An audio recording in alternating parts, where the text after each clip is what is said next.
Before I was fully fluent in the gospel and confident in my identity in Christ, I would feel drained at the end of it. I would feel empty on the inside, and I would shut myself in and just, turn my brain off.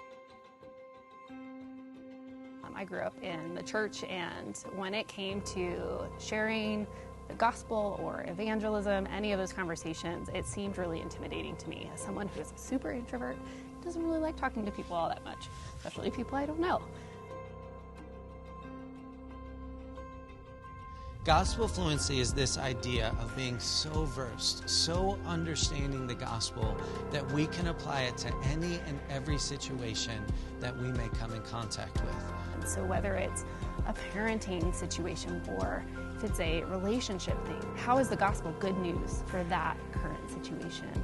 It's this concept and idea of speaking the truth of Jesus' love and the power and the goodness and the good news of Jesus' life, death, burial, and resurrection into whatever an individual may be experiencing.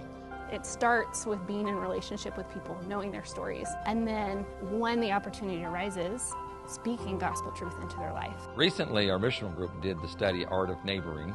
In it, you are challenged to learn who your neighbors are.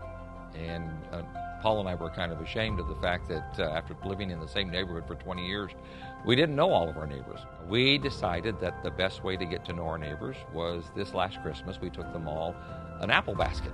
But our whole concept and idea was not just to get to know them so that we could teach them or tell them about Jesus, but because the Bible tells us to love our neighbor. And so whether we're helping somebody with a car, or we're mowing the lawn, or we're just spending time talking, that they have that interaction. We know their names, we care enough about them to find out who they are. The concept is that they need to know that we care first. They need to know that we're concerned about them, that we're interested in who they are and what their needs are, the problems they're facing. Now, in the last year, God has done a huge change in me. I've read the Bible differently, the way that it fills my heart, and knowing my identity and who Christ is, I can love in a different kind of way. I've made God the center of my world, and because of His love for me, then that love overflows, and I can show love to people, make them feel loved and connected. So one of the things that I found that's really helpful is to practice it in a safe environment. And the more that we end up doing that, the more that it makes it easier to do that to people who don't know Jesus and be able to recognize how the good news is good news for their situations. And then we get the opportunity to share what we have, the hope we have within us, but it's the everyday stuff of life. I remember one time we had read a book called The Art of Neighboring, and we were really trying to get to know our neighbors. And so we took a couple that had just moved into the neighborhood a plate of cookies.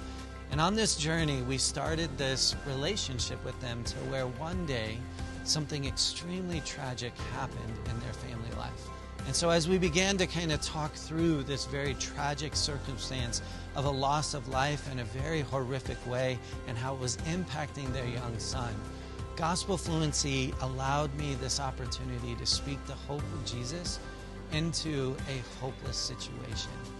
And in that, have conversations about who Jesus was and how He was willing and able to come alongside them in that moment of grief and pain. And it was an awesome experience for us to engage with them as a family.